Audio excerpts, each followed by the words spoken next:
Je vais vous présenter brièvement le prix de l'audace que nous organisons donc lundi après-midi dans ce haut lieu de transmission des savoirs qu'est l'école de santé du Val-de-Grâce. Donc on vous donne rendez-vous à partir de 14 h pour visiter un village exposition où des innovations seront présentées. Et ce qu'il faut savoir, c'est que ce prix de l'audace, il est décerné par la Fondation du maréchal Leclerc de Haute-Cloque, fondation présidée par le général Cuche, qui perpétue l'esprit et les valeurs du maréchal Leclerc. Vous savez que la devise du maréchal Leclerc, c'était « Ne me dites pas que c'est impossible ». Et par le prix de l'audace, en fait, la Fondation récompense 7 innovateurs. La directrice a rappelé quels étaient les organismes pour lesquels on allait avoir des lauréats. Ce qu'on cherche donc, c'est à récompenser par ce prix de l'audace la créativité, l'esprit de créativité et la ténacité de ces innovateurs, hommes et femmes, qui cherchent bien souvent à sortir des sentiers battus. Alors, le prix est remis tous les 2 ans, donc je reviendrai après sur la MIP très brièvement.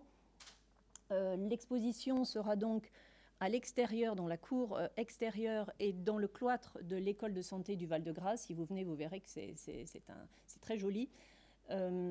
L'exposition sera organisée autour de 8 thématiques, des thématiques sur, par exemple, on aura une thématique sur l'entraînement, sur la simulation, sur la sécurité, la protection, aussi sur l'administration, parce qu'on remet aussi un prix au secrétariat général pour l'administration.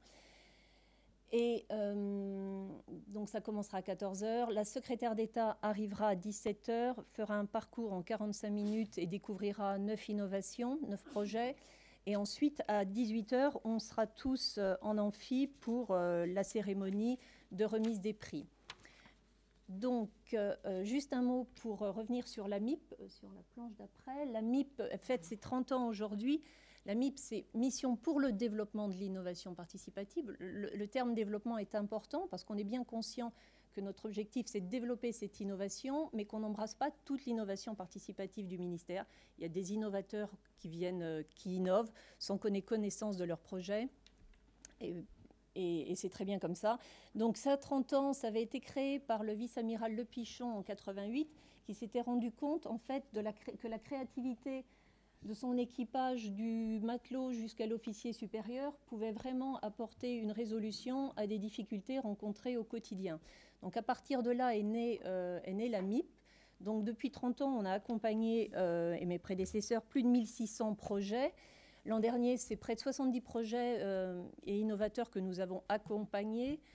On a un dispositif simple, souple et assez réactif d'accompagnement. Après, le sergent-chef Mercier vous dira ce qu'il en pense, parce qu'on peut améliorer ce dispositif, on peut faire mieux, bien évidemment. Les journalistes avaient vu tous les objets de la MIP, donc ouais. Ils connaissent très bien. Ils connaissent très bien. Ils connaissent parfaitement bien, il n'y a aucun problème.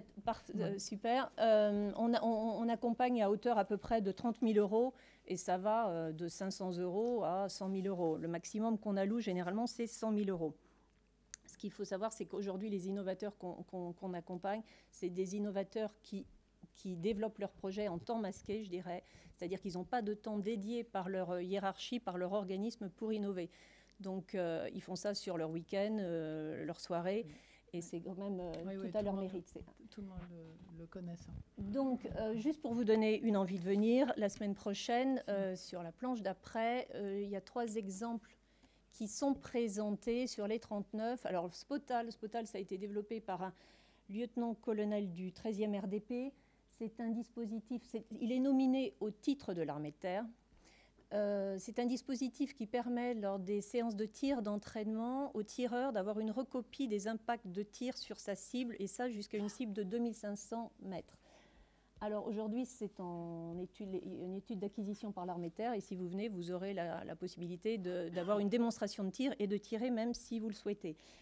J'ai mis en avant aussi un bouton, ça c'est un projet développé par la gendarmerie nationale, c'est un bouton d'alerte multi-connecté qui permet en fait aux gendarmes ou aux policiers de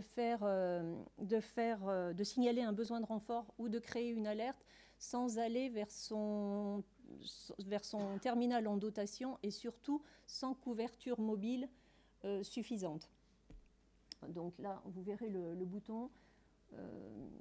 qui sera en exposition. Et enfin, dans le domaine de la maintenance, ça c'est un projet qui a été développé interservice entre la CIMT de l'armée de terre, le CIMU de l'EMA et la DGA. C'est un capteur bas coût qui peut être intégré dans du matériel qui permet d'enregistrer des expositions hors normes en température, hygrométrie, pression par exemple, choc, vibration, qui va être déployé